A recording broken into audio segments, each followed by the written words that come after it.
Después de algunas semanas de ausencia, volvemos con una nueva revisión. Esta vendría siendo una Galaxy GeForce RTX 4090 Hall of Fame. Partiremos con el clásico desempaque, donde mostraremos las características más destacadas de este ejemplar, pasando por el montaje en nuestra plataforma de pruebas, y luego veremos algunos benchmarks y juegos, todos en 2160p y puede que uno que otro en 1440p. Luego pasaremos a las conclusiones, así que este video va a durar bastante. Por la cara frontal no hay mucho más que agregar, salvo que aquí podemos encontrar el icono de Hall of Fame. Nos indica que se incluye el HOF Panel 3, que es una pantalla LCD que se puede personalizar y después la podemos ver en detalle. También nos menciona que la GeForce RTX 4090 HOF cuenta con 24 GB de memoria GDDR6X y salidas HDMI como DisplayPort. Como se habrán dado cuenta, la caja es gigantesca, tiene un gran volumen y peso, y también están muy bien ordenados los distintos accesorios dentro de ella. Así que vamos a proceder con el unboxing propiamente tal.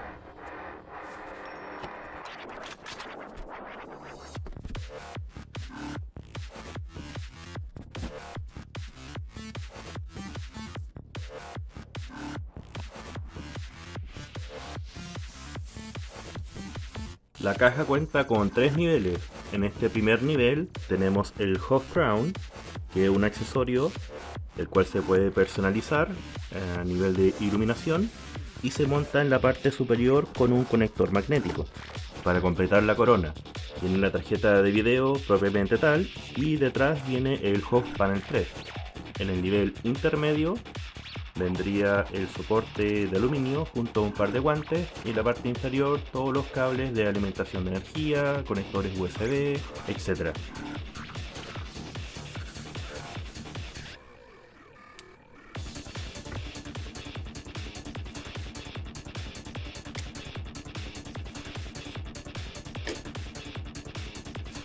Hagamos un recuento de todos los accesorios. Partamos entonces por la HOF Crown. Después vendría siendo el HOF Panel 3, el cual viene con un soporte trasero en caso de que lo queramos usar de forma inclinada. Encima de la tarjeta de video, en el backplate, va a depender mucho de la posición que esta tenga. Seguimos con el soporte de aluminio. Viene un par de guantes HOF, pero la medida me parece que es S o M. Y la verdad son muy chicos para que lo utilice yo o alguna otra persona, salvo que sea de contextura pequeña. Se incluyen dos conectores USB para el HOF Panel 3 y por último dos cables One Click Sync Pro. Todos estos accesorios son optativos en su utilización, no nos va a afectar el rendimiento ni nada. Puede que el soporte sea estrictamente necesario en algunos montajes donde la tarjeta no se monta en vertical. Lo que sí es realmente importante es utilizar ambos conectores de energía, los cuales son PCI Express 16 pin Gen 5 a 4x8 pin. Y necesitaríamos una fuente de 1000 watts o más. Esos conectores vendrían siendo estos, que son los típicos Nvidia que vienen con toda la RTX 4090. Para esta tarjeta de video es estrictamente necesario utilizar ambos adaptadores. Eso sí, puede que en algunas fuentes de poder, en caso de ir por algún modelo de 1000 watts, no tengamos suficientes conectores de 8 pines. Cada adaptador viene con 4 conectores como mencioné anteriormente, pero el fabricante nos dice que podemos utilizar 3. En ese caso serían 3 conectores de 8 pines por adaptador, lo cual en total serían 6. Pero lo ideal sería conectar los 4 por 8 pines de cada adaptador, lo que totalizaría en 8 conectores. Dejando los accesorios de lado, veamos entonces la tarjeta de video, la RTX 4090 Hall of Fame. Partamos por sus dimensiones físicas. Esta tiene un largo total de 360 milímetros, una altura de 159 milímetros y un ancho de 3,8 slot, que traducido a milímetros vendrían siendo 77. Así que es bastante grande en todas sus dimensiones para que lo tengan en cuenta a la hora de escoger algún gabinete. La tarjeta, como la ven, sin ningún accesorio, sin el panel, sin el Hot Crown, etc., tiene un peso aproximado de 2,8 kilos, lo cual es mucho. El diámetro de los ventiladores, partiendo por los costados, son de 112 milímetros y el ventilador central es de 92 milímetros. Todos cuentan con la tecnología Wing 2.0. La RTX 4090 Hall of Fame es la primera tarjeta de video con doble conector 16 pin Gen 5, los cuales están ubicados en esta parte. Tiene un diseño de 28+4 fases de alimentación, orientado para overclock extremo con nitrógeno líquido. Su BIOS por defecto soporta hasta 666 watts de power limit como máximo, y esto vendría siendo como TGP en modo overclock. Justo al costado izquierdo de este conector de 16 pin Gen 5 podemos ver un switch. Este corresponde al Dual BIOS, el cual por defecto está en la posición derecha, el cual sería el P-BIOS o la BIOS de performance o rendimiento. El switch en la posición izquierda vendría siendo el S-Mode o modo estándar, como algunas personas suelen decirle.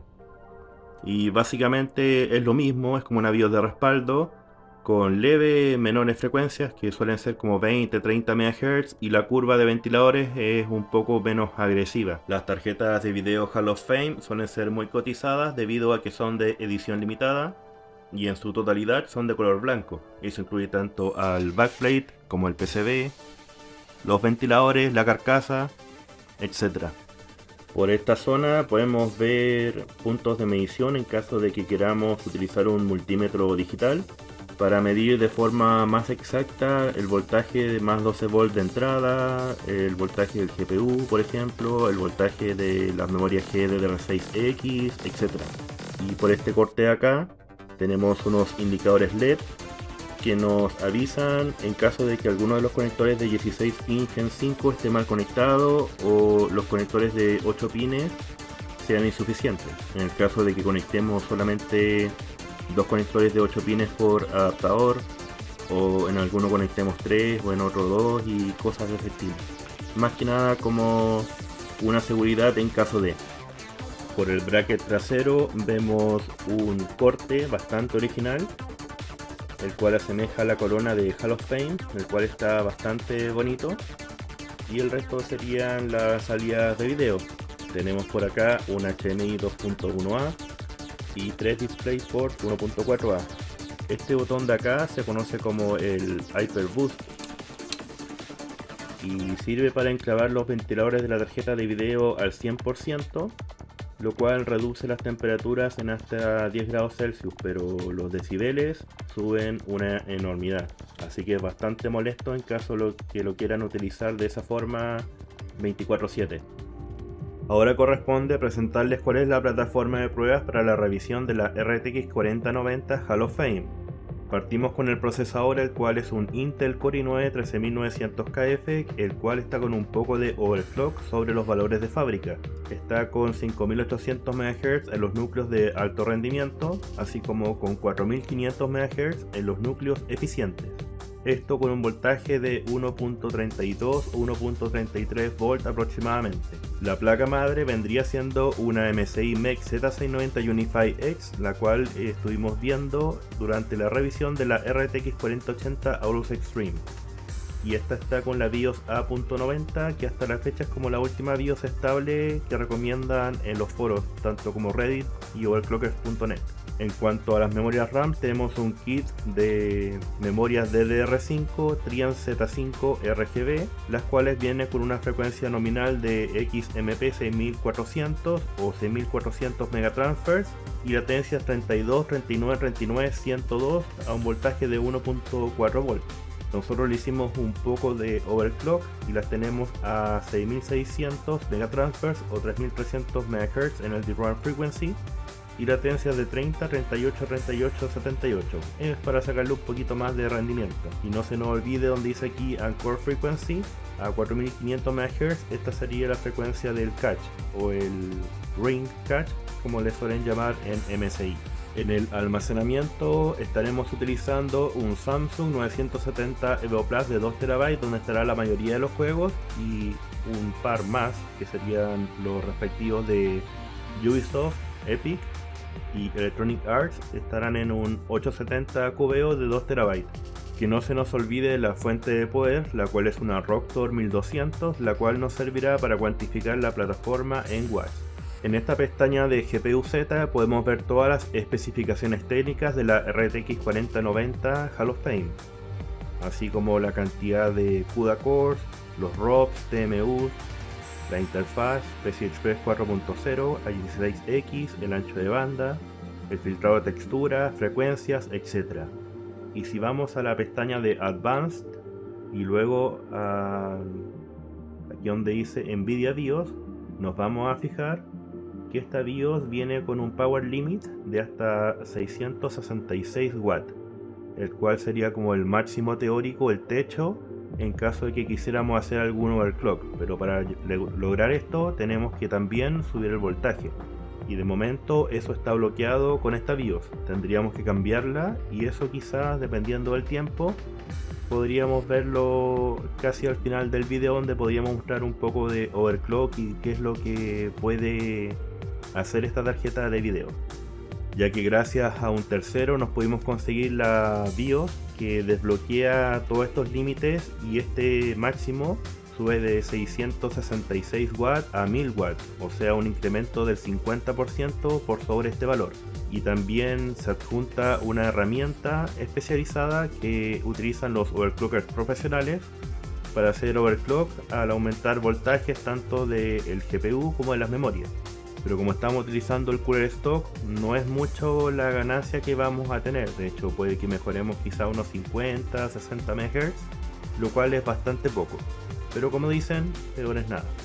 La metodología utilizada en esta revisión es similar a lo visto en el video de la RTX 4080 Aorus Extreme con bloque de agua. Veremos algunos benchmarks sintéticos, pero esta vez no serán 4 o 5 juegos, sino que 15. Todos corriendo en 2160p y 1440p en pantalla dividida. Comenzamos con la suite de 3D Mark. Estaremos usando el benchmark de Speedway, que se ejecuta en 1440p con DirectX 12 Ultimate.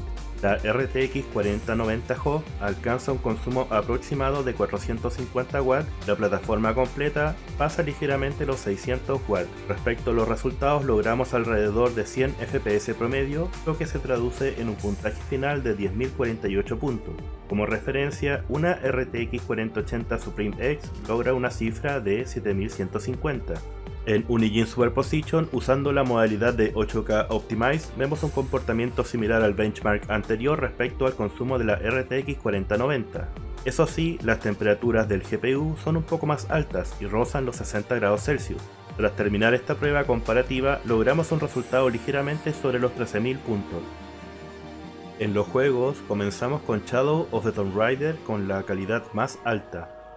Existe una diferencia de 53% a favor de Quad HD, logrando 305 FPS promedio.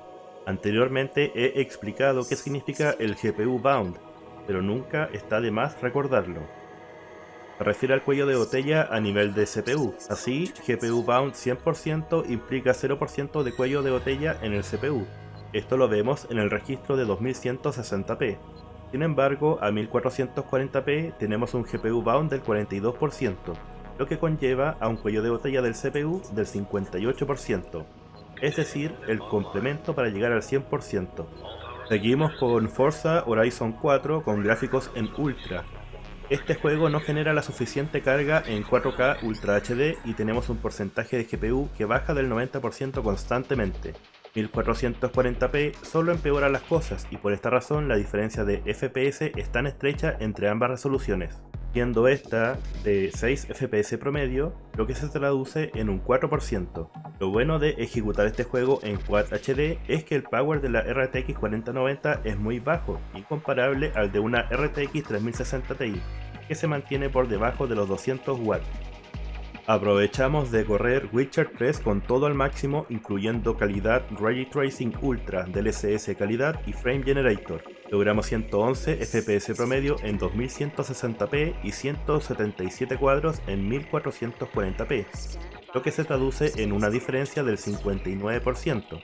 Se nota que han ido puliendo este juego, ya que el consumo de VRAM no es excesivo incluso en Ultra HD, donde no supera los 12 GB, y el consumo de la plataforma completa tampoco sobrepasa los 600 watts. No podía faltar el clásico Metro Exodus con calidad extrema, RT Ultra, DLSS calidad, etc. Acá las cosas se descontrolan en 2160p, ya que la RTX 4090 tiene pics de consumo que llegaron a los 525 watts, llevando la plataforma completa sobre los 700 watts. El uso de CPU es algo más alto, llegando hasta el 60% aproximado. En Ultra HD se logra 163 FPS promedio y en 1440p rozamos los 200 cuadros. Estrenamos Dying Light 2 con el perfil de Ray Tracing más exigente, DLSS calidad y Frame Generator. Logramos 82 fotogramas en 2160p, subimos un 77% esta cifra en 1440p con 145 FPS promedio. Nos llama la atención que teniendo activado todo a tope, el consumo de VRAM sea menor a 7 GB en Ultra HD. No podía faltar Cyberpunk 2077 con Ray Tracing Overdrive, DLSS calidad y Frame Generator. Con todo lo anterior, este juego se ve surreal, pero los FPS no acompañan y en 4K Ultra HD, con suerte pasamos los 70 FPS. En 1440p quedamos un poco más holgado con 135 cuadros, un aumento del 85%. En consumo de VRAM es excesivo comparado con Dying Light 2 o Witcher 3. Que son juegos donde también activamos el Frame Generator. Vemos poco más de 14 GB en Ultra HD, 11 GB en Quad HD. Criticado por muchos, amado por pocos, incluimos Mordhau en calidad ultra, siendo un título que aún corre en DirectX 11. Por defecto, este hack and slash medieval está capado a 250 FPS, y por esta razón los resultados son tan parejos en ambas resoluciones. Los FPS 0,1% bajo caen con cada ronda del modo horda, lo que lo hace un poco molesto a la larga. El uso de VRAM es bastante bajo y puede moverse con una gráfica de 8 GB sin problemas. Hogwarts Legacy es el último título que veremos con Frame Generator junto a DLSS calidad y todo en ultra. Dentro del colegio de Hogwarts el juego anda como la seda, pero fuera de este, en el bosque y aldeas cercanas, los FPS caen de forma notoria. En 2160p ni siquiera logramos 100 FPS promedio, pero en 1440p llegamos a los 155 cuadros, un aumento del 61%.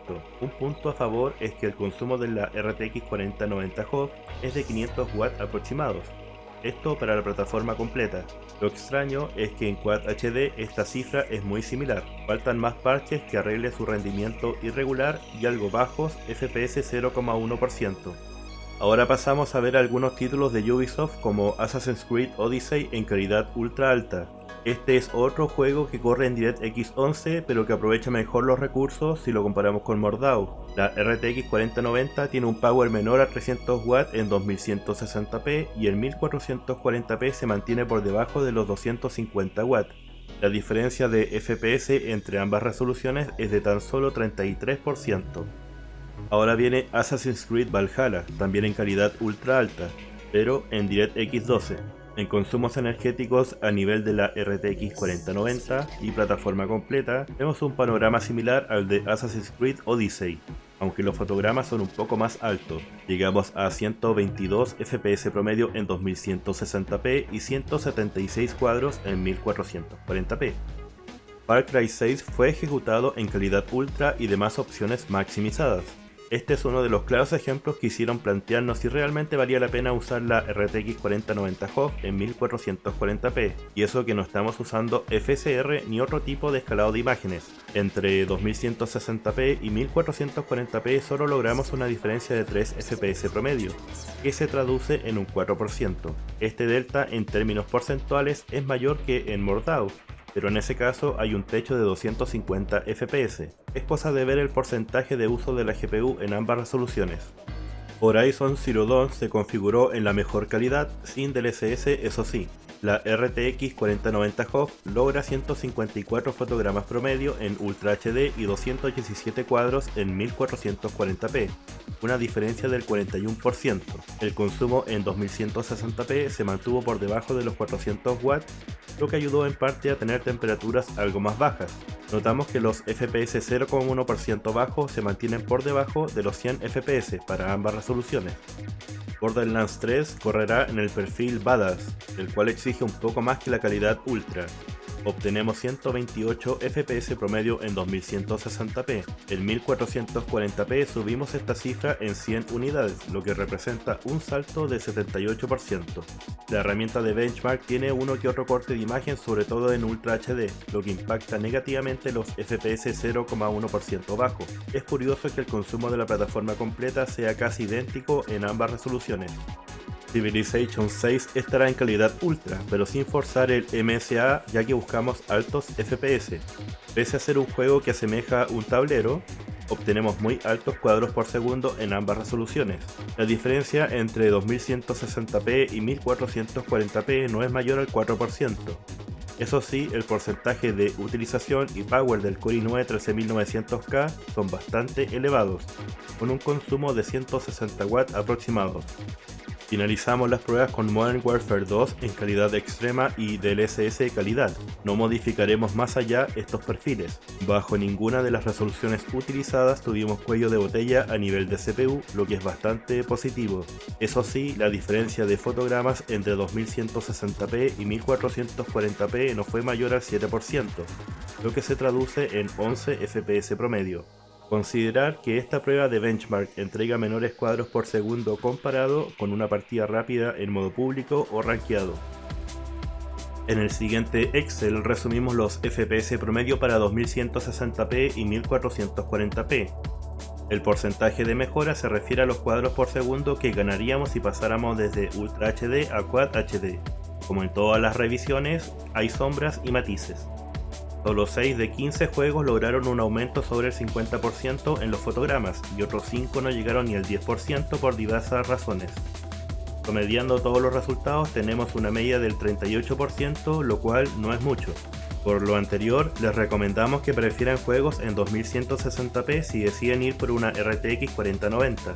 El HOV Panel 3 es muy fácil de utilizar y solamente basta tener un USB disponible en nuestra placa madre. Puede ser perfectamente un USB externo en el panel I/O o si no un USB interno directamente a la placa madre. Tenemos ambas opciones. Para poder aprovechar el HOV Panel 3 al máximo debemos instalar un software directamente desde la página de Galax. Este se llama Galax HOV AI.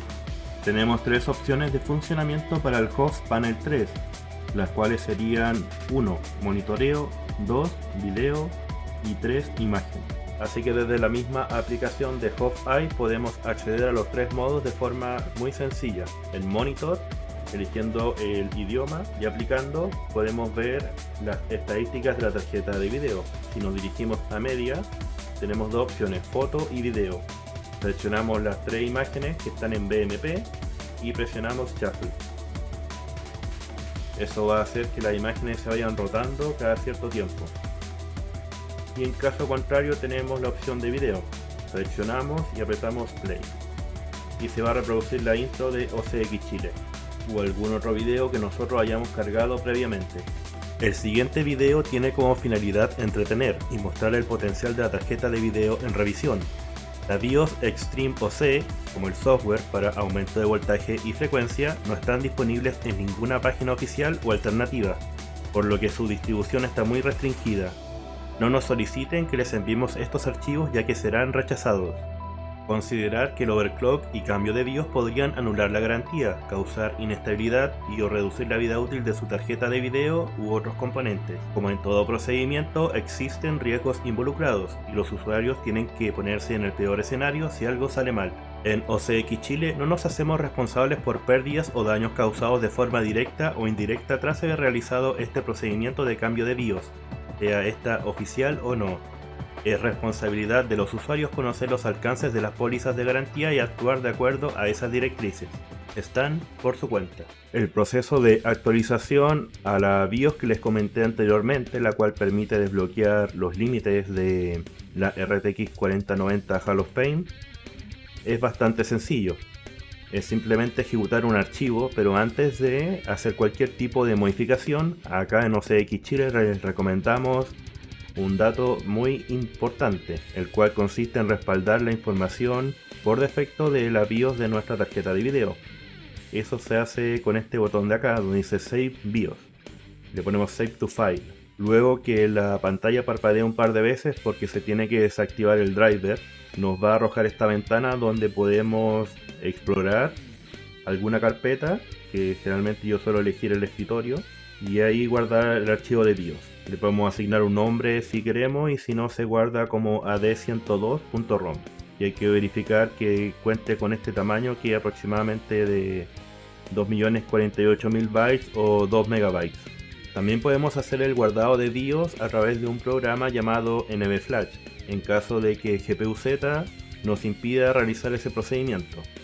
Para ello tenemos que irnos al inicio, escribir cmd, abrirlo como administrador, luego tenemos que copiar la ubicación de la carpeta donde tenemos el NVFlash, así que podemos copiar la ruta que aparece aquí. Hacemos clic, control C, volvemos al cmd, escribimos cd, espacio, clic derecho, copiamos la ruta, enter, y ahí tenemos la ruta lista. Luego podemos copiar el nombre de NVFlash64, clic derecho nuevo, y eso nos va a dar acceso a los comandos una vez que apretemos enter. Y el comando que nos interesa es este que dice save, con dos guiones que lo anteceden. Entonces, para hacer el guardado de la BIOS, escribimos NVFlash, espacio, guión save, espacio, y le podemos escribir algún nombre como respaldo.rom, enter, y va a ser el mismo procedimiento que GPU-Z. La BIOS se va a guardar en la misma carpeta donde tenemos el NVFlash. Ahora, si queremos hacer el proceso de actualización de BIOS, sería simplemente ejecutar un archivo, no tenemos que hacer nada más allá de eso, lo cual es bastante sencillo. Así que sería hacer clic derecho, ejecutar como administrador en este archivo que dice xoc-1012.exe, y va a hacer todo el procedimiento de forma automática. Ahora estamos listos. Esta sería la BIOS de 1000 watts que le habíamos prometido. Incluso la versión de BIOS cambió. En la versión anterior, si recuerdan bien, terminaba en 6B y ahora termina en 46. Y esto podemos corroborarlo en Advanced, y vamos aquí a NVIDIA BIOS. Se fijan ahora que por default marca 1000 watts, así que estaríamos bien. Esta sería la BIOS desbloqueada que utilizan los overclockers profesionales con nitrógeno líquido, pero claramente nosotros no vamos a llegar a ese extremo. Veamos entonces cuánta frecuencia estable podemos lograr ahora con la nueva BIOS. Partamos con un voltaje de 1120 mV o 1,12 V, junto a frecuencia de offset en el GPU de 350 MHz y de 500 MHz en las memorias GDDR6X. Ante cualquier cosa vamos a guardar este perfil por si tenemos que modificarlo más adelante. Logramos 3060 MHz estables para Unigine Superposition en 8K Optimized. El consumo máximo de la 4090 HOF ascendió a unos 580 watts aproximadamente. La Rocktor reportó 740 watts para la plataforma completa. Al terminar este benchmark obtuvimos un poco menos de 14.000 puntos, resultado que mejora en un 6% el registro por defecto. Nada mal, considerando que hicimos cerca de un 9% de overclock. Esta prueba fue realizada con 1,12 V en el GPU y ventiladores al 100%, activando el Hyperboost del bracket en la RTX 4090 HOF. La temperatura del GPU se mantuvo en 65 grados Celsius máximo y el hotspot en unos 87 grados Celsius con 15 grados Celsius ambiente. Podríamos subir un poco más el voltaje, pero no lo recomendamos con el cooler stock. Ahora quizás se estarán preguntando si este proceso de actualización de BIOS a la BIOS de 1000 watts es un proceso reversible, y la verdad es que sí. Podemos volver a la BIOS stock siempre y cuando la hayamos respaldado correctamente, como les mostré anteriormente, tanto con NVFlash y GPU-Z. En caso de que alguno de los dos no funcione, tenemos la otra alternativa como un respaldo.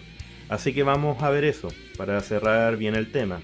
Esto lo haremos a través de línea de comandos con cmd, así que vamos a inicio, escribimos cmd, ejecutamos como administrador y vamos a hacer algo similar a lo que hicimos anteriormente. Pinchamos acá en la ruta, copiamos, vamos a escribir acá entonces cd espacio, clic derecho del mouse para pegar, luego enter.